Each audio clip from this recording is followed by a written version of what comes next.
இது ஃபர்ஸ்ட் மலேசியாவின் செய்திகள் உங்களுக்காக.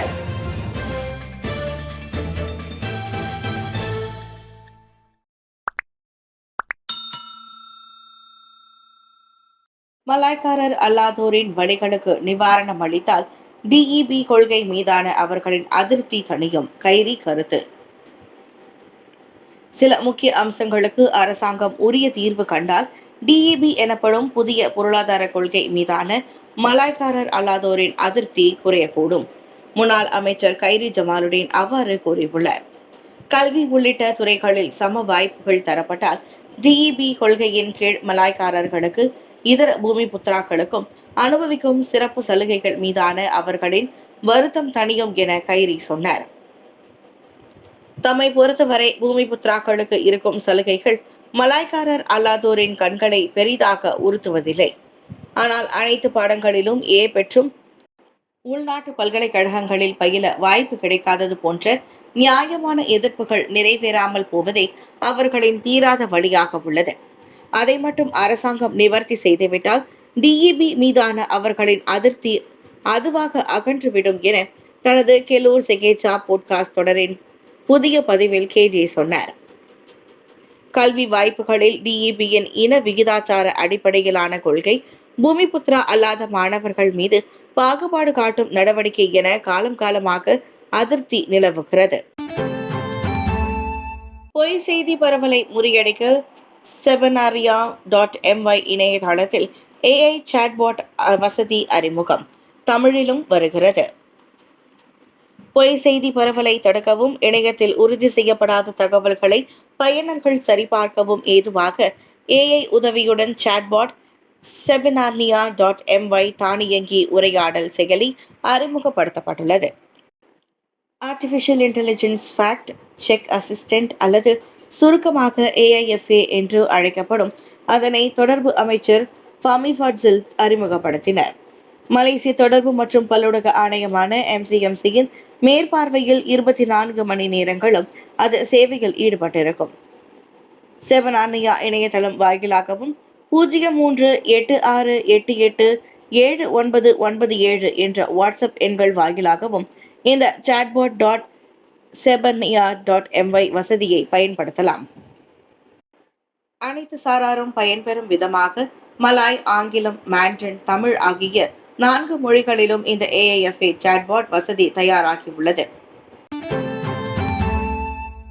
பினாங்கில் தலைமை ஏற்க போவது நாங்களே, பின்வாங்க போவதில்லை என MAPP புனிதன் சூளுரை. பெரிக்கத்தானில் வெடிக்குமா சர்ச்சை? பினாங்கை பெரிக்கத்தான் கைப்பற்றும் முயற்சிக்கு தலைமை ஏற்க வேண்டியது தாங்களே, மாறாக கெரக்கான் கட்சி அல்ல என மலேசிய இந்திய மக்கள் கட்சியான MAPP திட்டவட்டமாக கூறியுள்ளது. பினாங்கு கெரக்கானின் கோட்டையாக இருந்தது உண்மைதான். நவீன பினாங்கின் வளர்ச்சியில் கெரக்கான் தலைவர்களின் பங்கும் அளப்பரியது. அதை மதிக்கிறோம். ஆனால் இன்று நிலைமை வேறு, களமும் வேறு என MAPP தலைவர் பி புனிதன் கூறினார்.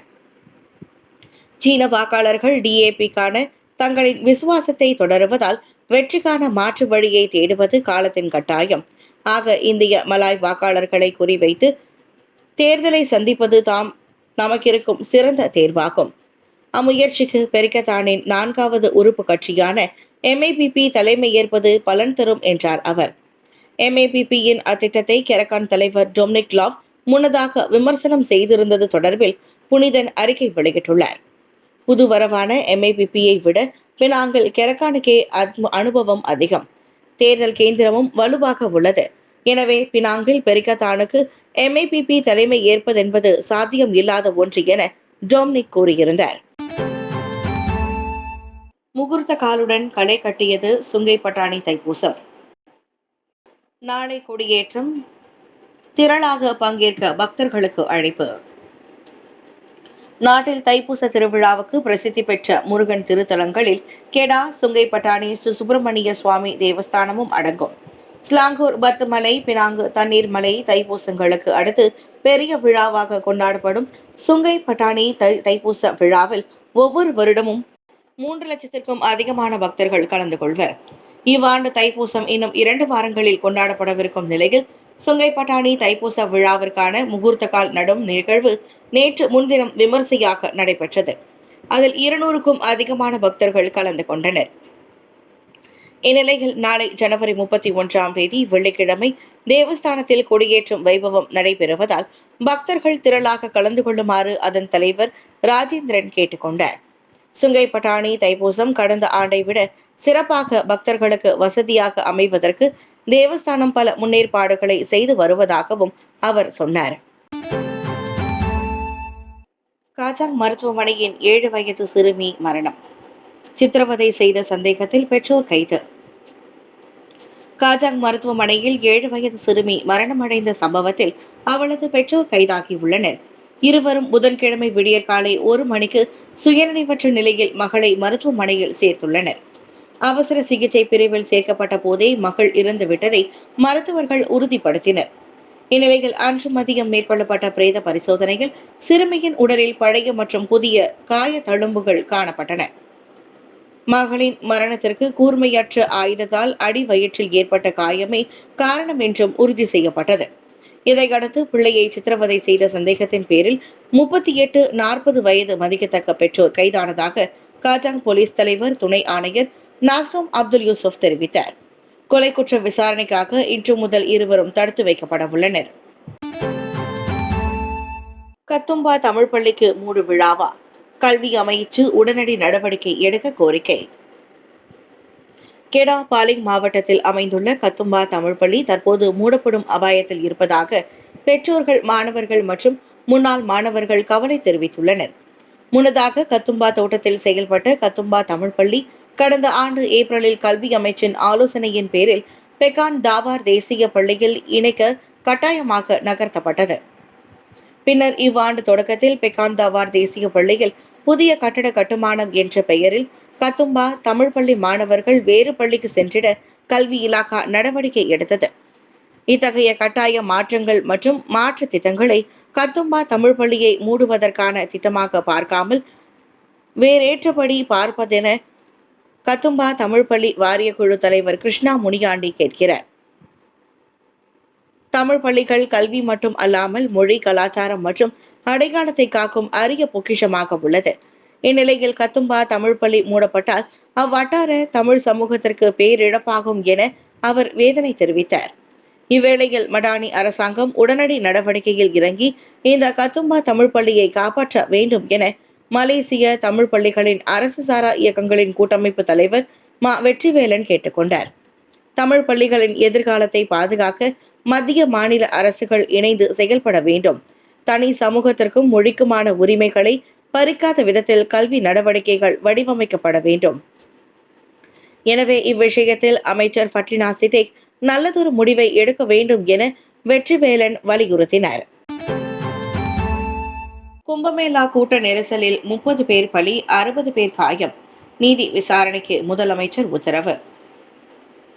இந்தியா உத்தரப்பிரதேசத்தின் பிரயாக்ராஜில் நடைபெற்று வரும் மகா கும்பமேளா நேற்று கூட்ட நெரிசலில் சிக்கி 30 பேர் உயிரிழந்த வேளை 60 பேர் காயமடைந்துள்ளனர். கும்பமேளாவின் முக்கிய நாட்களில் ஒன்றான மௌனி அமாவாசையான நேற்று திரிவேணி சங்கமத்தில் நீராடுவதற்காக கோடிக்கணக்கில் மக்கள் கூடியிருந்தனர். அப்போது திரிவேணி சங்கமத்தை நோக்கி பக்தர்கள் தடைவேலிகளை உடைத்து திடீரென முன்னேற முயன்றதால் கூட்ட நெரிசல் ஏற்பட்டுள்ளது.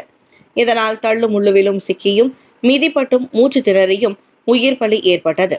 இந்நிலையில் அச்சம்பவத்திற்கான உண்மை காரணத்தை கண்டறிய உத்தரப்பிரதேச முதலமைச்சர் யோகி ஆதித்யநாத் ஓய்வு பெற்ற நீதிபதி தலைமையில் நீதி விசாரணைக்கு உத்தரவிட்டுள்ளார்.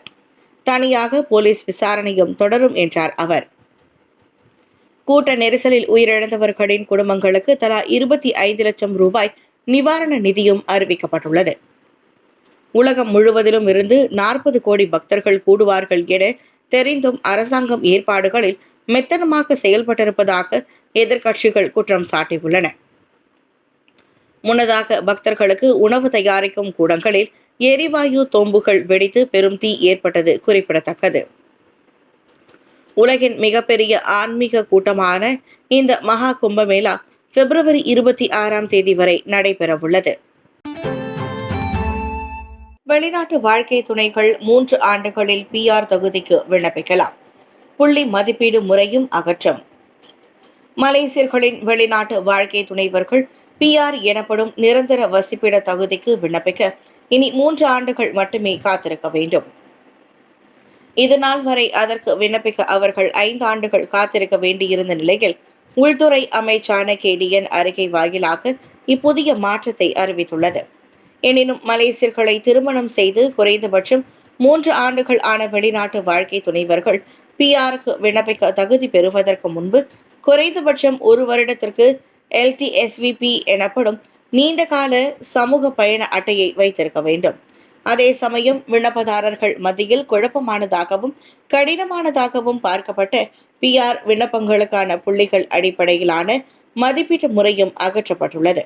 அதற்கு பதிலாக திருமணமாகி எத்தனை ஆண்டுகள் ஆகியுள்ளன, தம்பதியருக்கு இருக்கும் குழந்தைகளின் எண்ணிக்கை போன்ற அம்சங்கள் கருத்தில் கொள்ளப்படும்.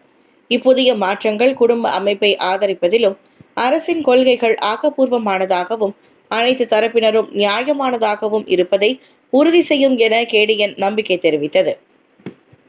இம்மாற்றங்கள் செப்டம்பர் இறுதிக்குள் தொடங்கும் நிலையில் புதிய பிஆர் விண்ணப்பங்கள் 6 மாதங்களில் பரிசீலிக்கப்படும்.